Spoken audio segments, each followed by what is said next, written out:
At exactly 1 a.m., when the world outside had fallen into a silence so deep it felt like even the air was holding its breath, someone knocked on my door. 3 soft taps that seemed to crawl under my skin. I froze, my heart kicking against my ribs, because no one ever came to my apartment at this hour. Not in this quiet building, not in my quiet life. I tiptoed toward the door, praying it wasn't trouble. But when I opened it just a crack, my breath caught. Standing in the dim yellow light of the hallway was my boss, Helena Ward, her face pale, eyes shaking, and lips trembling as she leaned forward slightly and whispered, "Don't say a word. If you believe in kindness, second chances, and powerful stories that remind us of our humanity, then please like, comment, share, and subscribe to Stories of Kindness. Your support keeps stories like this alive." Helena's presence at my door felt unreal. She was the kind of woman who walked through our office like she commanded the entire world, all sharp lines and quiet power. She never looked tired, never looked scared, and definitely never looked like she needed anyone. But tonight, standing in front of me in a loose hoodie instead of her usual tailored blazers, she looked small, fragile even. I stepped back silently and opened the door wider, letting her in without a single question, because something in her expression told me that words would only make things worse. As soon as she entered, she exhaled shakily and pressed her back against the wall, sliding down until she was sitting on the floor, knees pulled close to her chest. It was then I realized just how late it was, how cold the air felt, and how deeply exhaustion had carved itself into her face. I wanted to ask if she was okay, if she needed help, if someone was after her, but I held back. She had asked me not to say a word, and for reasons I didn't yet understand, I trusted her. My daughter, 7-year-old Zoya, slept in the adjacent room, her soft breathing steady through. The cracked door. I glanced at her for a moment, reassured myself she was safe, then turned back to Helena. I sat on the floor across from her, giving her space, letting the silence wrap around us until she was the one who chose to break it. Her voice was hoarse when she finally spoke. I didn't know where else to go. I blinked, stunned. Helena Ward, my strict, impeccably structured boss, admitting she needed someone, needed me, felt like the world had tilted sideways. But I didn't interrupt. I simply waited. She took in a shaky breath and continued. "I found out something tonight, something about someone I trusted, someone dangerous. I didn't want to go home. I didn't want to be alone." Her words stumbled, and for a brief moment she looked away, blinking rapidly. "You're the only person who ever looked at me without fear, without expectation. I needed a place to breathe." The heaviness of her confession didn't fully make sense yet, but the pain beneath her words was unmistakable. I nodded slowly, still silent, still respecting her request. She closed her eyes for a moment, letting the calm of my small living room settle over her. The faded curtains, the aroma of the tea I had made earlier, the soft hum of the ceiling fan. It was far from glamorous, but for the first time since I had started working under her, Helena looked safe. As the minutes passed, she eventually stood up, dusting her hands on her hoodie. "I'm sorry, Arman," she murmured. "I shouldn't have come like this. I didn't mean to intrude." Her saying my name gently like that, soft, almost apologetic, was something I never expected. I shook my head and gestured toward the couch, silently offering it to her. She hesitated, then nodded, sitting down with a deep sigh. I poured her a cup of warm water because it was all I had at that hour, and she accepted it with both hands, holding it as though trying to gather warmth not just into her body, but into her breaking spirit. After a long silence, she finally asked, "Why are you awake at 1 a.m.?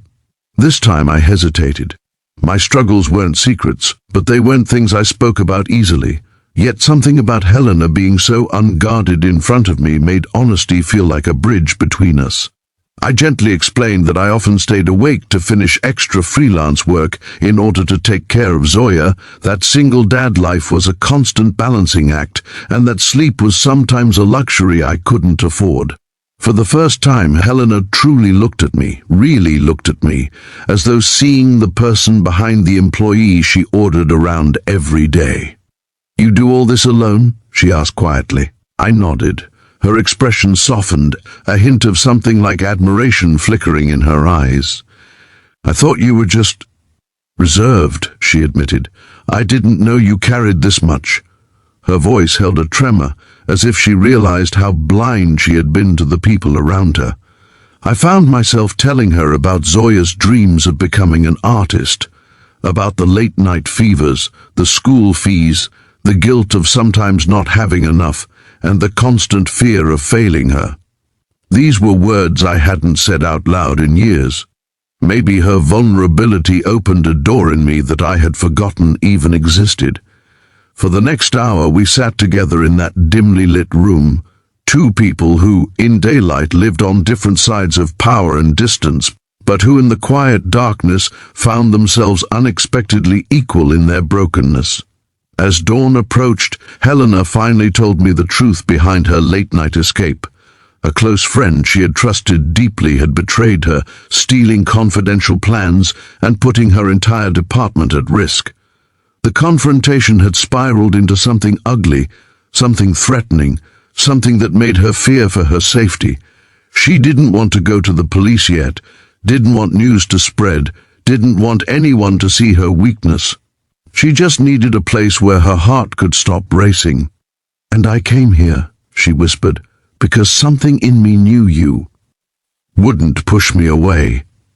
In that moment, I understood something important. Even the strongest-looking people sometimes needed someone to lean on, and sometimes that someone was the person they least expected. As the morning light filled the room, Zoya woke up, rubbing her eyes, confused to see my boss sitting awkwardly on our old couch. But Helena greeted her with a gentle smile, surprising me with how soft her voice turned. Zoya, being the warm-hearted child she was, immediately accepted her, and within minutes she was showing Helena her drawings. For the first time since I had known her, Helena laughed. Not the polite corporate laugh, but a real one, full and warm. It was a sound that made the room feel brighter. Before she left that morning, Helena turned to me with a seriousness that sent chills down my spine. "Thank you," she said. "I know you didn't ask for this, but thank you for being kind when I had nothing left." Over the next few weeks I noticed a change in her. She became more patient, more attentive, more human. She began checking in on me and Zoya, not as a boss, but as someone who genuinely cared.